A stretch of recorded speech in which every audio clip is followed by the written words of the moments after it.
Tebing Tinggi adalah salah satu daerah dengan pemerintahan kota yang berada di Provinsi Sumatera Utara. Kota Tebing Tinggi persis dikelilingi oleh Kabupaten Serdang Bedagai dengan luas wilayah 38,44 km persegi. Dan pada tahun 2020 memiliki penduduk sebanyak 172.838 jiwa dengan kepadatan 4.496 jiwa per kilometer persegi. Kota Tebing Tinggi memiliki 5 kecamatan, di antaranya Kecamatan Padang Hulu, Kecamatan Padang Hilir, Kecamatan Rambutan, dan 2 kecamatan hasil pemekaran pada tahun 2005, yaitu Kecamatan Bajenis dan Kecamatan Tebing Tinggi Kota. Dari 5 kecamatan tersebut, kota terkecil nomor 2 di Sumatera Utara ini memiliki 35 wilayah kelurahan. Penduduk asli kota ini adalah Puak Melayu. Seiring berkembangnya waktu, kota ini semakin heterogen dengan masuknya berbagai etnis dari luar Tebing Tinggi. Karena Tebing Tinggi berakar dari Puak Melayu, tentunya mayoritas penduduknya adalah beragama Islam. Di wilayah kota Tebing Tinggi terbentang sebuah sungai yang membelah wilayah ini. Sungai ini disebut dengan Sungai Padang.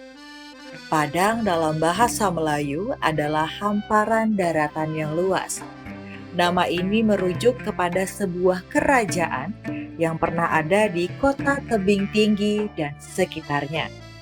Saat ini, Sungai Padang melintasi beberapa wilayah termasuk kota Tebing Tinggi. Sungai ini memiliki das seluas 1.001 km persegi, dengan panjang sungai 124.578 km dan lebar kurang lebih 65 meter. Sungai ini membujur dari arah barat menuju ke arah timur di Selat Malaka. Sungai ini pula terletak di arah utara dari pusat kota Tebing Tinggi saat ini. Persis berada di aliran Sungai Padang yang melintasi Tebing Tinggi, terdapat sebuah batu yang dari masa lampau disebut dengan badak bejuang atau badak yang berjuang. Berdasarkan penuturan zaman berzaman, batu ini memang sudah terbentuk secara alami. Dinamakan badak bejuang karena bentuknya yang sangat mirip dengan sepasang badak yang saling berhadapan. Akan tetapi, akibat dari penyempitan sungai, kini batu itu sulit dilihat karena selalu tenggelam jika debit air meningkat. Berdasarkan penuturan masyarakat sekitar, sudah ada beberapa bentuk yang terkikis air, semisal bentuk cula dari batu badak tersebut. Batu badak ini tuh ada 2 buah, saling berhadapan. Sekarang seiring perjalanan zaman, waktu, mungkin terkikisnya batu ini oleh air dan tertimbun oleh pasir-pasir yang ada di Sungai Padang ini. Maka hilanglah satu, tinggallah satu. Kalau dahulu, zaman tahun 80-an, masih nampak lagi anak-anak batu badak itu beriringan dia, mengikuti induknya. Ya, dan bentuknya lebih jelas. Dulu seperti ada culanya, seperti ada ekornya. Seiring perjalanan waktu, masa itu berapa puluh tahun kemudian, ya namanya sungai ataupun kejadian alam, maka terkikislah itu peninggalan-peninggalan sejarah itu. Tapi kalau dikatakan badak berjuang itu, inilah dia. Sekarang masih ada contoh fosilnya di belakang kita, batu, seonggokan batu. Nah, mengapa kita bilang seonggokan batu? Di sungai ini tidak ada batu. Beda dengan seperti di atas kita, di Pemela, mungkin ada banyak batu-batuan. Ini tidak ada batu-batu. Yang mayoritas di bawah ini pasir dan tanah lanyau. Asal itu sungai itu betul. Sampai ke Jalan tuh, Pak, ya. rumah sekitar Oh. yang apa yang kemarin itu sungai. Sampai sana sungai semua. Orang kami semua mandi ke sungai. Cuci ke sungai, Iya. air minum sungai. Itulah kami. Satu jalan ke sana dulu. Dari sini terus, tapi jalan tikus lah. Kondisi air macam mana dulu Pak? Zaman Wah, jernih bisa minum. Luar biasa. Macam mana kita biar minum pun dari situ. Nah, mandi pun situ semua. Semua ke sungai.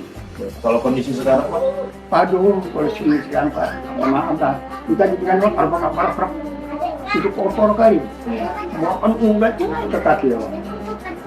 Ada limbah dari atasnya. Nah, Apa ya? sama sekali memang limbah itu lah. Mana lah? Sekedar begitu aja lah. Iya. Cuma tempat kami bermain itulah dia. Sampai sekarang kalau malah suruh betul, masih nampak ya. Masih nampak ya? Iya, sesekali nampak juga.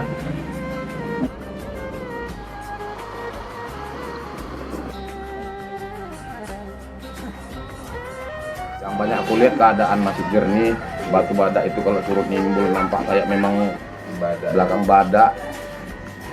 Dulu dia ada kayak belakang timbul, kalau surut betul ada kayak batu-batu kecil kayak ular di bawahnya, ular nimbul naik gini. Nah, sekarang kemarin tuh ada sempat surut, nggak ada kegiatan lagi.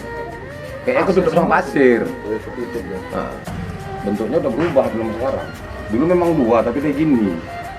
Sekarang aku tengok gini. Udah mulai berata. Kalau versi ceritanya hampir-hampir gitu-gitu semua. Aku dengar di sini pun orang yang cerita begitu. Kami ke situ semua dulu, nyuci, ngambil air. Dulu ya air itu diangkat dulu dipikuli ke sana kan tempat kami. Itu kemarin tahun 80 berapa, kurang 12 tahun. Pak, masa itulah aku jadi saksi nengok itu. Oh ini kayak gini. Itu katanya ular. Cuma namanya anak-anak kan jangan ke situ kau kata nenek. Ini makin ke situ. Gitu ya. Secara ringkas, legenda yang dikisahkan secara turun-temurun, pada zaman dahulu ada dua orang panglima yang sedang berselisih paham, hingga mengakibatkan terjadinya pertempuran. Karena melanggar pantang larang yang berlaku kala itu, dua orang panglima itu konon dikutuk menjadi sebuah batu yang berbentuk badak. Saya di sini mewakili masyarakat Kelurahan Badak Utama lingkungan 1 supaya cagar budaya ataupun situs budaya yang ada di bantaran Sungai Padang ini untuk diperhatikan masyarakat, dibuatlah tulisan sejarahnya untuk ke depan anak cucu kita mengetahui bagaimana alkisah Sungai Padang ini, bagaimana akibat Sungai Padang ini ada namanya sejarah itu Badak Berjuang, dan itu sekarang menjadi salah satu kelurahan di tebing tinggi ini namanya Badak Berjuang. Jadi harapan kita bersama Kepada Yayasan Juriat Melayu Negeri Padang yang telah berusaha memfasilitasi untuk mengangkat cerita tentang cerita Melayu Batu Badak Berjuang. Nah, adapun cerita tentang beritanya yang beraneka ragam nanti bisa dicari lagi informasinya kepada ketua-ketua yang ada yang lain. Badak Berjuang ini dahulunya adalah dua pendekar yang sangat sakti. Suatu hari mereka berselisih paham sehingga terjadi pertengkaran. Walaupun sudah diselesaikan oleh pihak-pihak pemuka-pemuka masyarakat pada saat itu, namun kedua pendekar ini ingin menunjukkan kesaktiannya. Maka terjadilah pertempuran siang malam, berhari-hari, bahkan berminggu-minggu. Sampai pada suatu hari turun hujan yang sangat lebat. Dan pendekar ini terus berkelahi menunjukkan kesaktiannya masing-masing. Suatu air bah naik di Sungai Padang, mereka tetap bertarung.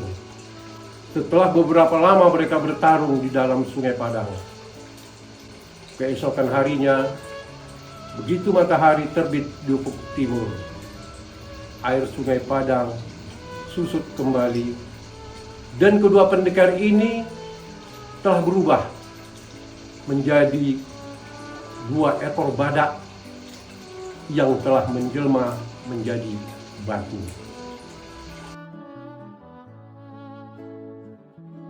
Di arus teknologi dan informasi yang begitu tinggi di saat ini mengancam eksistensi keberadaan daripada peninggalan-peninggalan lampau ataupun legenda yang menjadi warisan budaya terutama di kota Tebing Tinggi. Untuk hal itu, Yayasan Suriat Negeri Padang yang mempunyai kegiatan dalam hal penyelamatan dan pelestarian warisan budaya yang berada di wilayah bekas Kerajaan Melayu Negeri Padang tentunya akan melakukan langkah-langkah untuk penyelamatan dan pelestarian dari warisan-warisan budaya tersebut. Termasuk dalam hal ini Batu Badak Bejuang beserta legendanya merupakan hasanah kebudayaan dari kota Tebing Tinggi yang bersifat kolektif, yang tentunya wajib kita lestarikan, wajib kita selamatkan keberadaannya demi keberlangsungan dari warisan budaya di kota Tebing Tinggi ini. Untuk itu, Yayasan Suriat di Raja Melayu Negeri Padang akan mengajukan Batu Badak Bejuang beserta legendanya menjadi salah satu warisan budaya ke instansi terkait. Batu Badak Bejuang ini bukanlah sesuatu yang baru bagi masyarakat Tebing Tinggi. Sebab dari batu inilah muncul sebuah legenda yang sudah diwartakan turun-temurun. Asbab dari batu ini pula, akhirnya wilayah itu disebut dengan Kampung Badak Bejuang. Penamaan ini sudah berlaku jauh sebelum kedatangan kolonial Belanda di Tebing Tinggi pada akhir abad ke-19. Hingga kini pun, Badak Bejuang diabadikan sebagai nama salah satu kelurahan di Kecamatan Tebing Tinggi Kota. Tapi sayangnya, akibat dari kepentingan pemekaran, batu ini dipaksa masuk ke dalam wilayah Kelurahan Bandar Utama sebagai Kelurahan Pemekaran pada 2008 silam. Beratus tahun batu dan legenda Badak Bejuang ini disediakan alam. Tapi sayangnya sampai kini belum ada perhatian dari instansi terkait untuk melakukan penyelamatan, pelestarian, apalagi usaha untuk dikembangkan menjadi destinasi wisata budaya. Batu Badak Bejuang merupakan salah satu dari sekian warisan budaya di kota Tebing Tinggi.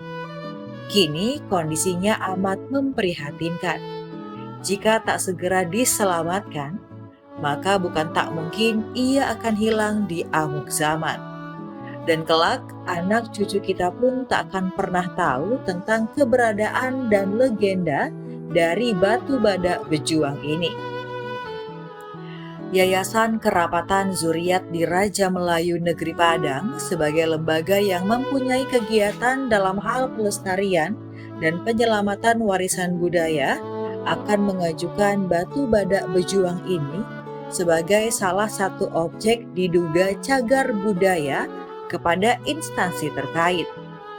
Yayasan Zuriat bersama dengan masyarakat berharap Batu Badak Bejuang beserta legendanya dapat dikaji dan diteliti sehingga statusnya dapat ditingkatkan menjadi situs cagar budaya.